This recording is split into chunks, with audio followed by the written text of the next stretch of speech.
Hi everyone, welcome back to my channel Manseti, which means mudpot. இன்னைக்கு நம்ம சேனல்ல செய்ய போறது ரொம்ப யூனிக் அண்ட் டேஸ்டியான ஒரு ரெசிபி. இது வந்துட்டு நீங்க ஈவினிங் ஸ்நாக் பிரேக்ஃபாஸ்ட் எப்படி வேணாலும் சாப்பிடலாம். கண்டிப்பாக உங்க எல்லாருக்கும் ரொம்ப பிடிக்கும். இந்த ரெசிபி இப்போ எப்படி செய்யறதுன்னு பார்க்கலாம். ஃபஸ்ட்டு நம்ம இந்த ரெசிபிக்கு தேவையான ஸ்டஃபிங் வந்துட்டு ரெடி பண்ணி எடுத்துக்கணும். அதுக்கு நான் ஒரு 1/4 கப் அளவுக்கு ஃப்ரெஷ் கோகோனட் நான் ரொம்ப குட்டி குட்டியாக கட் பண்ணி வச்சுருக்கேன். ஏன்னா அரைக்கக்குள்ளே நம்மளுக்கு ஈஸியாக இருக்கும். அதனால் அது கூடவே நான் dry fruits and edible seeds mix add பண்ணுறேன். இது ஒரு 1/4 கப் இருக்கும். நீங்கள் வந்துட்டு உங்கள்கிட்ட இந்த மாதிரி எடிபிள் சீட்ஸ் இல்லைன்னா நீங்கள் இந்த பாதாம், கேஷ்யூநட் இல்லைன்னா பிஸ்தா அந்த மாதிரி உங்கள்கிட்ட எது இருந்தாலும் நீங்கள் வந்துட்டு இந்த ரெசிபிக்கு ஆட் பண்ணிக்கலாம். இதை வந்துட்டு நம்ம இப்போது லைட்டாக பவுடர் மாதிரி அரைச்சி எடுத்துக்கணும். ஃபைன் பவுடராக வேண்டாம், ஜஸ்ட் இதெல்லாம் கம்பைன் ஆகிற அளவுக்கு நம்ம அரைச்சி எடுத்துகிட்டா போதும். பாருங்கள், இந்த மாதிரி அரைச்சா போதும். இதை வந்துட்டு நான் ரொம்ப ஃபைன் பேஸ்ட்டாலாம் அரைக்கல, ஏன்னா சாப்பிடக்குள்ள டெக்ஸ்டர் வந்துட்டு நல்லா இருக்காது ரொம்ப ஃபைன் பேஸ்ட்டாக அரைச்சிட்டா. ஸோ இந்த மாதிரி கொஞ்சம் கோகோனட்ஸ், ட்ரை ஃப்ரூட்ஸ் எல்லாம் இருக்குது. இந்த மாதிரி தரியாக அரைச்சிக்கணும்னு சொல்லுவாங்கள்ல, அந்த மாதிரி அரைச்சிருக்கேன். இதை வந்துட்டு நம்ம இப்போ ஒரு குட்டி மிக்சிங் பவுலுக்கு ட்ரான்ஸ்ஃபர் பண்ணிடலாம். நம்ம அரைச்சதெல்லாம் வந்துட்டு மிக்சிங் பவுலுக்கு சேர்த்தாச்சு. இப்போது அதுக்கு நான் ஒரு 2 டீஸ்பூன் அளவுக்கு கண்டென்ஸ்ட் மில்க் ஆட் பண்ணுறேன். ஏன்னா நம்ம இதுக்கு வேறு எந்த ஸ்வீட்டும் ஆட் பண்ண போகிறது இல்லை, கண்டென்ஸ்ட் மில்க் மட்டும்தான் ஆட் பண்ண போகிறோம். உங்களுக்கு இன்னும் கொஞ்சம் ஸ்வீட் அதிகமாக வேணும்னு நினச்சிங்கன்னா நீங்கள் இன்னும் ஒரு டீஸ்பூன் சுகர் ஆட் பண்ணிக்கோங்க. ஏன்னா நம்ம கண்டென்ஸ்ட் மில்க் நிறைய ஆட் பண்ணோன்னா இது வந்துட்டு ரொம்ப லிக்விட் டெக்ஸ்சர் மாதிரி ஆகிடும், நம்மளால் ஸ்டஃப் பண்ண முடியாது. ஸோ உங்களுக்கு ஸ்வீட் அதிகமாக வேணும்னா நீங்கள் சுகர் ஆட் பண்ணிக்கோங்க. அது கூடவே 1 டீஸ்பூன் அளவுக்கு நான் கொக்கோ பவுடர் ஆட் பண்ணுறேன். இப்போ இது எல்லாத்தையும் சேர்த்து நம்ம நல்லா மிக்ஸ் பண்ணிக்கணும். பாருங்கள், நம்மளோட சாக்லேட் ஸ்டஃபிங் வந்துட்டு ரெடி ஆயிடுச்சு. இது இப்போ நம்ம சைடில் எடுத்து வச்சுட்டு இந்த ரெசிபிக்கு தேவையான டோ வந்துட்டு நம்ம இப்போ எப்படி ரெடி பண்ணுறதுன்னு பார்க்கலாம். இப்போ வந்துட்டு ஒரு மிக்சிங் பவுலுக்கு நம்ம அரிசி மாவு ஆட் பண்ணிக்கலாம். நான் வந்துட்டு ஒரு 1 கப் அளவுக்கு அரிசி மாவு ஆட் பண்ணுறேன். அரிசி மாவு ஆட் பண்ணிவிட்டு அது கூடவே நம்ம 1 டீஸ்பூன் சுகர் ஆட் பண்ணிக்கலாம். ஏன்னா அந்த டோவில் வந்துட்டு ஸ்வீட்னஸ் இல்லைன்னா நம்மளால் சாப்பிட முடியாது. அதனால் பிஞ்ச் ஆஃப் சால்ட். நீங்கள் வந்துட்டு எந்த ஸ்வீட் செஞ்சாலும் அது கூட கொஞ்சமாக உப்பு சேர்த்திங்கன்னா அந்த ஸ்வீட்னஸ் வந்துட்டு இன்னும் நல்லா எடுத்து கொடுக்கும், அந்த சாப்பிடக்குள்ள நல்லா இருக்கும். அது கூடவே we are going to add 1 teaspoon of ghee. கீ எதுக்குன்னா அந்த ரைஸ் ஃப்ளோரை வந்துட்டு நல்லா சாஃப்டாக ஆக்கும். அந்த சாப்பிடக்குள்ளே வந்துட்டு ரைஸ் ஃப்ளோர் ரொம்ப ஸ்டிக்கியாக இருக்காது, சாஃப்டாக இருக்கும். அதால் தான் நம்ம கீ ஆட் பண்ணுறோம். இப்போ இது எல்லாத்தையும் சேர்த்து நம்ம நல்லா மிக்ஸ் பண்ணிக்கலாம். கீ அண்ட் மாவு ரெண்டுமே சேர்ந்து நல்லா மிக்ஸ் ஆகணும்.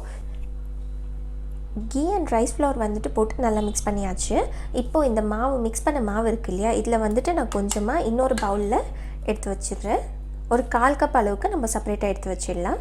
இந்த அளவுக்கு போதும். இப்போது இந்த மாவுக்கு நம்ம கொஞ்சம் கொஞ்சமாக பாய்லிங் வாட்டர், நல்லா சூடாக இருக்கணும் தண்ணி, அந்த தண்ணியை சேர்த்து நம்ம நல்லா டோ ஆகிற வரைக்கும் மிக்ஸ் பண்ணி எடுத்துக்கணும். பாருங்கள், இந்த அளவுக்கு நான் சாஃப்டாக வந்துட்டு பிசைஞ்சிருக்கேன். இது இப்போ நம்ம சைடில் எடுத்து வச்சிடலாம். இப்போ நம்ம சைடில் எடுத்து வச்சோம் இல்லையா மாவு, அது கூட 1 teaspoon of cocoa powder add பண்ணிக்கலாம். கொக்கோ பவுடர் ஆட் பண்ணிவிட்டு ஒரு வாட்டி நல்லா மிக்ஸ் பண்ணிக்கணும். இந்த அளவுக்கு மிக்ஸ் பண்ணால் போதும். இப்போ நம்ம இது கூட ஹாட் வாட்டர் ஊற்றி இதையும் நம்ம டோ மாதிரி மிக்ஸ் பண்ணி எடுத்துக்கலாம். பாருங்கள், இந்த அளவுக்கு சாஃப்டான டோ ஆனால் போதும். இப்போ இது ரெண்டையும் வச்சு நம்ம எப்படி பால் பண்ணுறதுன்னு பார்க்கலாம். பாருங்கள், 2 டோவுமே ரெடியாக இருக்குது. இப்போ நம்ம என்ன பண்ணலான்னா, இப்போ இந்த ஒயிட் கலர் இந்த கொக்கோ பவுடர் போடாமல் மிக்ஸ் பண்ணோம் இல்லையா, அதில் கொஞ்சம் டோ எடுத்துக்கலாம். டோ எடுத்துட்டு இப்போ நம்ம இந்த கொக்கோ பவுடர் போட்டு மிக்ஸ் பண்ணோம்ல, அந்த டோ எடுத்துக்கலாம். ஸோ இது வந்துட்டு நீங்கள் ரேண்டமாக இதை எங்கே வேணுமோ அங்கெல்லாம் ப்ளேஸ் பண்ணுங்கள். ஏன்னா நம்ம இது ஒரு மார்பிள் எஃபெக்ட் வரணுன்றதுக்காக பண்ணுறோம். சேர்த்துட்டு இந்த மாதிரி ஒரு வாட்டி நம்ம ரெண்டையும் சும்மா ஒரு வாட்டி இந்த மாதிரி மிக்ஸ் பண்ணிக்கலாம். பாருங்கள், already we are getting that marble effect. Sweet சாப்பிட மட்டும் இல்லை, பார்க்கவும் நல்லா அப்பீலிங்காக இருக்கும். அதால் தான் இதை நான் ட்ரை பண்ணுறேன். பாருங்கள், we got that. இப்போ இந்த மாதிரி நல்லா ஃப்ளாட்டன் பண்ணிக்கணும். இந்த அளவுக்கு இதை மெலிசாக தட்டிக்கோங்க.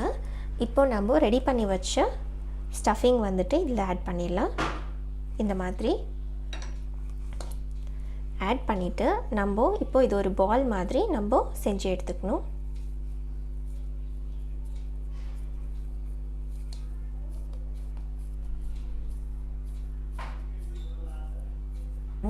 இந்த மாதிரி தான் நம்ம பால் பண்ணணும். பாருங்கள், நல்ல மார்பிள் எஃபெக்ட் வந்திருக்கு, பார்க்கவே அழகாக இருக்குது.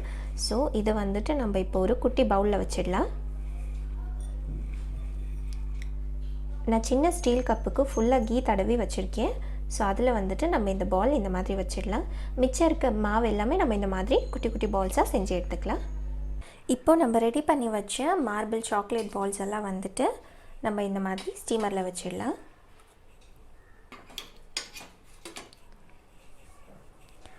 ஸ்டீமரில் வச்சுட்டு இப்போ நம்ம மூடி போட்டு ஒரு 12 to 15 மினிட்ஸ் நம்ம இதை நல்லா ஸ்டீம் பண்ணி எடுத்துக்கணும். பாருங்கள், நம்மளோட மார்பிள் சாக்லேட் பால்ஸ் வந்துட்டு ஒரு 15 மினிட்ஸாக நல்லா ஸ்டீம் ஆகிட்டு இருக்குது. இப்போ ஓப்பன் பண்ணி பார்க்கலாம். பாருங்கள், சூப்பராக இருக்குது, நல்லா வெந்துடுச்சுன்னா மேலே இந்த மாதிரி நல்லா ஷைன் இருக்கும். இதை வந்துட்டு ஒரு 5 மினிட்ஸ் ஆற வச்சுட்டு நம்ம சர்வ் பண்ணலாம். பாருங்கள், டெலிஷியஸான ஒரு ரெசிபி ரெடி ஆகிடுச்சு. இது வந்துட்டு நம்ம சாக்லேட் ஃப்ளேவரில் செஞ்சுருக்கிறதால எல்லாருக்குமே கண்டிப்பாக ரொம்ப பிடிக்கும். வீட்டில் ட்ரை பண்ணி பாருங்கள். ட்ரை பண்ணி பார்த்துட்டு எப்படி இருந்ததுன்றது காமெண்ட்டில் சொல்லுங்கள். வேறு ஒரு ரெசிபியோட பார்க்கலாம். Until then take care.